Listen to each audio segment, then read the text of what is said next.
Hi everybody, today's demonstration day.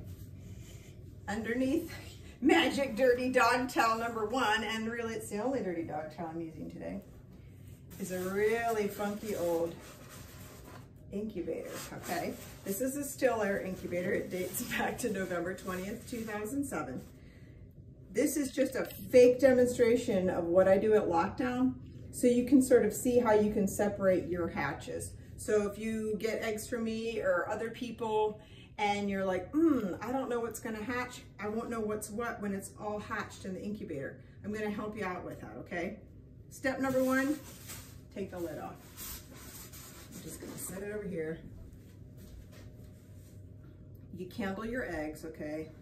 My eggs are refrigerated eggs for demonstration purposes today. Candle all your eggs, set them in an egg crate as you're going. Out comes the turner, okay? I'm gonna throw it on the floor here. This thing's a relic. There's no filling holes. You're just squirting right straight through the lid, okay? All right, so some options. If you have a nurture right, you can go on Etsy. You can get 3D printed separators. So if this was a nurture right machine, which is more like a globe, you can put this in it and you can have 4 dividers. But what if you have 6 different colors? So today's lockdown for me and I have 6 different colors. So I could use this, but that's not gonna help me.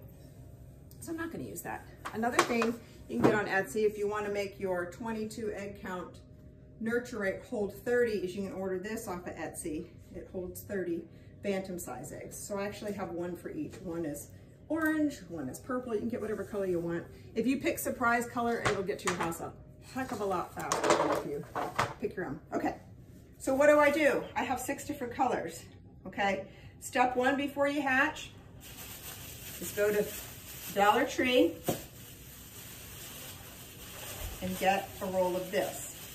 Non-slip shelf liner. It comes in white, gray, black. There's probably other colors there. Cut it to the size of your incubator floor. If you have a nurture right, cut a hole out for the center. You can put it in at the beginning. I personally wash and reuse them because I'm too lazy to go to Dollar Tree that often. And you can wash and reuse it. So cut it to the size that you want. You're gonna need an extra strip if you have one of these styrofoam kind. But the nice thing about the styrofoam kind, which you can't not do with the nurture right, is I use things like this. Everybody has strawberries, right? Unless you're allergic, which sucks for you. Strawberries. You can also get little tomatoes in little containers, okay? These little containers, I take the shelf paper liner. Here's one of the wash and reuse that I've done. Put it in the bottom. It makes for a slip-free environment. And in a tomato container or blueberry, if it has a lid, you can fit 2 large fowl eggs. Don't break the egg. You can fit probably 3 silky eggs. Yep, I got 3 in there. And if you're really diligent, you can take the sticker off the top so that you can see right through it, okay? That's what I've done with some of those ones. So you can see, and then when they hatch, it stays shut. They cannot get out of it. There's holes all around it, top and bottom. The humidity goes around it. So we'll pretend like we're loading up our incubator. I'm just throwing some random refrigerator eggs in here. You can fit quite a few of these little containers in here. It's a pretty big machine. Let's see how many I can fit. If I had, I didn't pull all of them, trust me, I have a bunch. So I have one super large one. This is a 2-pound strawberry container. These are each 1 pound, and then I have, and then I have 3 little pint-sized tomato containers, okay? So we have those in there, and the lid will fit. And if the lid doesn't fit, you just pick a different container. See, the lid doesn't fit on this one because I have a big wafer. So in this case, oh crap, my lid doesn't fit. So I might have to do something with this taller one. I have literally 6 incubators, and 4 of them are square like this. Some of them have a big thing hanging down in the center, which causes some problems sometimes. Let's see if it'll work now. So now it fits. So I know that I can't put this big one right in the center. So what do I do now? It's locked down, okay? Plan B. Here's plan B. You can get all these things at the grocery store, trust me, because I really only go to the Dollar Tree and the grocery store. You can ask my kids. Who buys onions? See that mesh bag? How about ginger from Aldi? Mesh bag. How about those of you with kids that have boatloads of those crappy popsicles that come in these red mesh bags? Okay. Wow, these were onions. But this was popsicles. You know those popsicles that you get in the summer for $2.99 and there's like a million of them and then your kids leave the wrappers everywhere? This will work. What you do is you go to the Dollar Tree and you get some of those little girls' hair bands for $1. These are great for marking legs on chicks when you want to know which black is black from chocolate and which black is black from paint and which black is black from Black Blue Splash and which is black from black. Because they all look the same. Fold it here, put a little hair tie on it, put your eggs in. So we're going to use these eggs. Move that over. Put your eggs in just like this. As long as they're laying on their side, it's fine. Then you take the little hair tie and you just put a little hair tie. So you can use the mesh bag method for your nurturite. These little mesh bags are cheaper than you think because, okay, maybe you don't buy onions. That's fine. Don't waste onions just for the mesh bag. Or who buys ginger? I buy it because I cook a lot of Asian food. How about a soap scrubby? I'm going to show you how to use this soap scrubby for the same thing.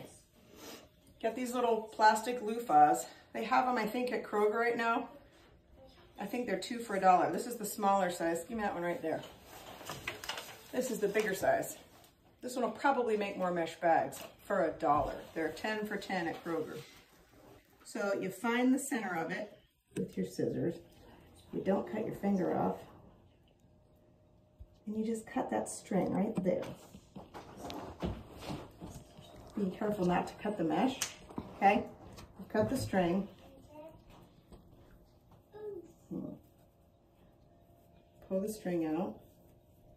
And voila, one gigantic mesh bag. So imagine the length of that other one that's bigger, okay? And it's folded in because they want it to be all nice because it's for scrubbing yourself. So you take this mesh bag, and we're just going to use this for demonstration anyway. And I'm doing lockdown today. I'm going to take my hair ties. Just take one. They're not going to break out of these. The chicks are not going to get injured in these.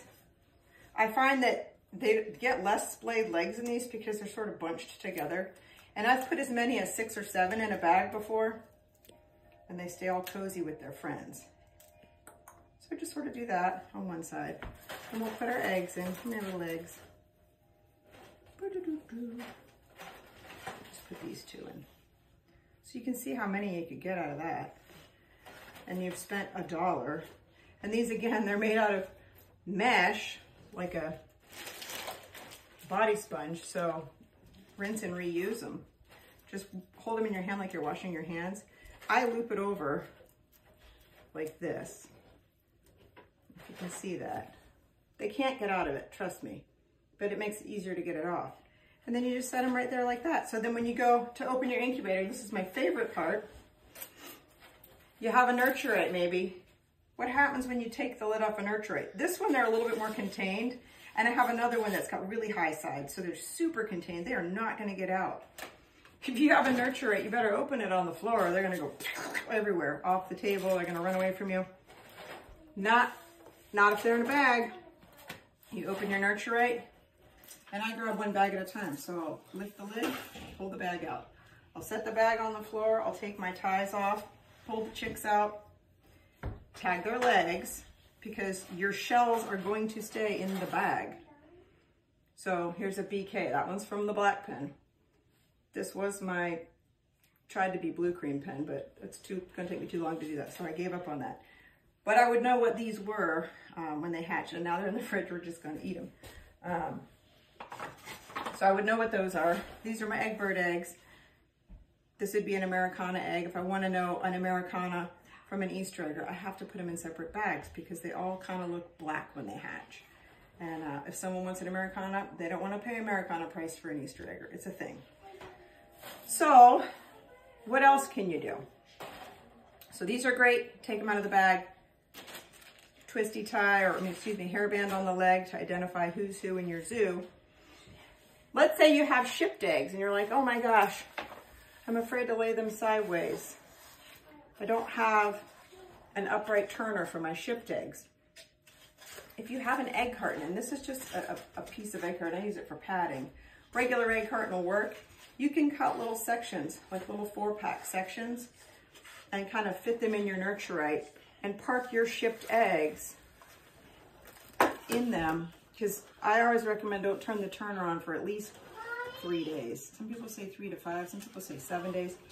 You can put your eggs, like little 4-packs, in the nurturite and kind of arrange them in a circle for the first 5 days.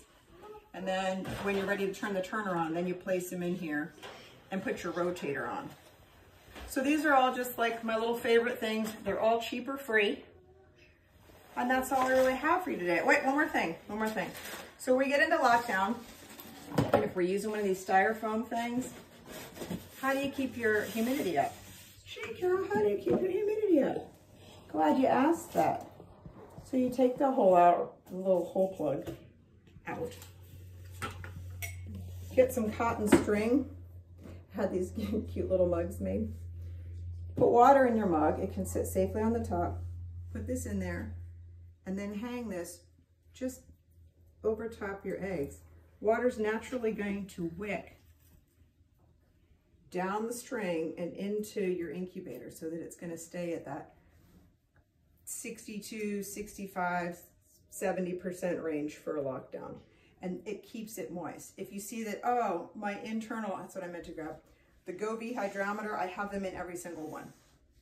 If you see your humidity getting too high, pull the string out. Within an hour, it's going to kind of dip down again. So these are great if you're using a styrofoam incubator. And that's really all I have for you. Hopefully this was helpful for somebody.